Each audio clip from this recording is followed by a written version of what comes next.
Sepanjang 6 dekade masa kepemimpinan, untuk pertama kalinya warga Jepang mengetahui bahwa raja mereka mengidap kanker yang mematikan.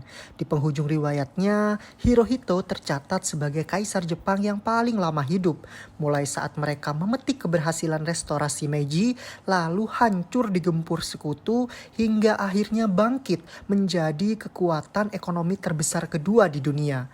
Berikut sahabat pintar kisahnya. Halo sahabat pintar, kembali lagi di channel Sahabat Pintar Finansial. Semakin pintar finansial setiap harinya. Pada 7 Januari 1989, tepat 29 tahun yang lalu, ia dinyatakan meninggal dunia pada pukul 7.55 pagi. Shioichi Fujimori selaku pelayan utama istana mengumumkan berita duka ke halayak beserta penyebabnya. Berbulan-bulan lamanya, Kaisar Hirohito menderita sakit pankreas. Saat diperiksa pada akhir September 1987, ia diketahui mengidap kanker usus 12 jari. Hirohito sempat membaik berkat operasi.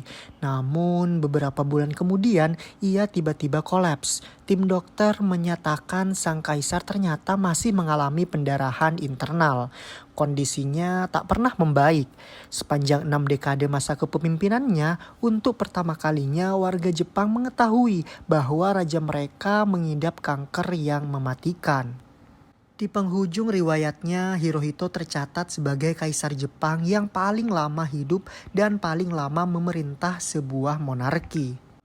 Jepang mengalami dinamika yang luar biasa sebagai sebuah negara pada awal abad ke-20.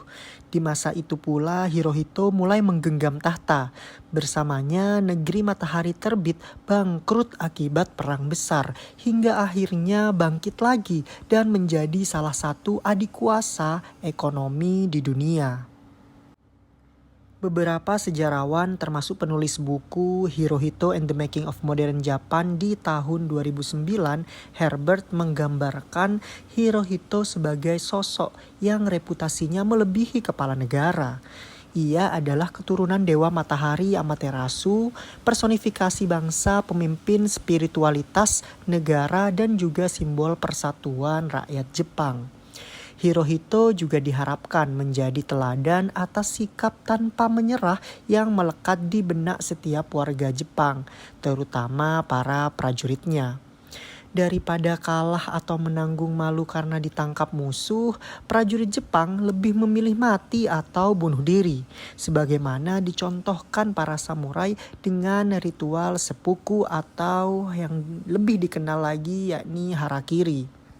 Namun, Jepang saat itu benar-benar sudah hancur loh sahabat pintar. Bom atom di Nagasaki dan Hiroshima menjadi klimaks serangan udara Amerika Serikat.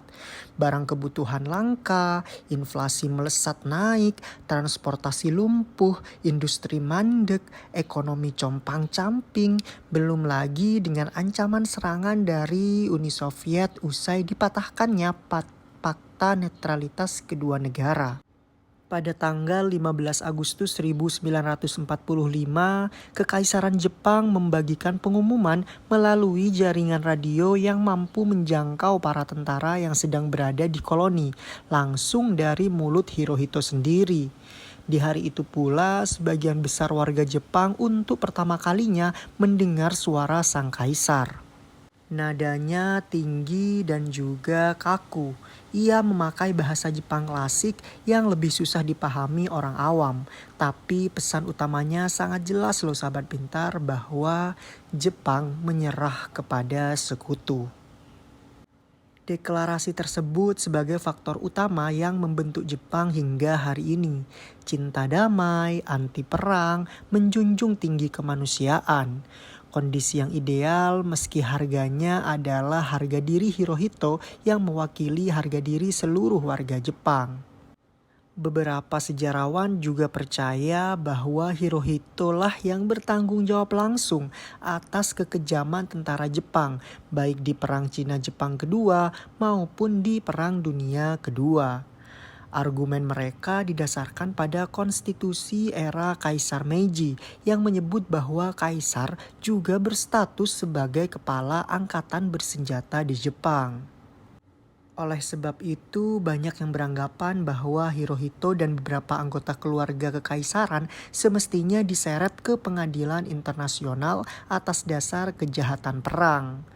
Tapi kenyataannya tidak demikian loh, sahabat pintar. Salah satu teori menyebutkan bahwa penyebabnya adalah keputusan Jenderal Amerika Serikat Douglas MacArthur yang memandang Hirohito diperlukan Jepang sebagai simbol kebangkitan pasca perang. Akhirnya Hirohito pun meneruskan kepemimpinannya dan anggota keluarganya aman dari persekusi.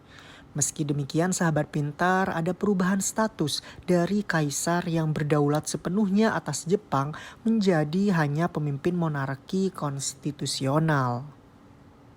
Jepang boleh bangkrut, tapi semangat hidup warganya yang tak pernah surut.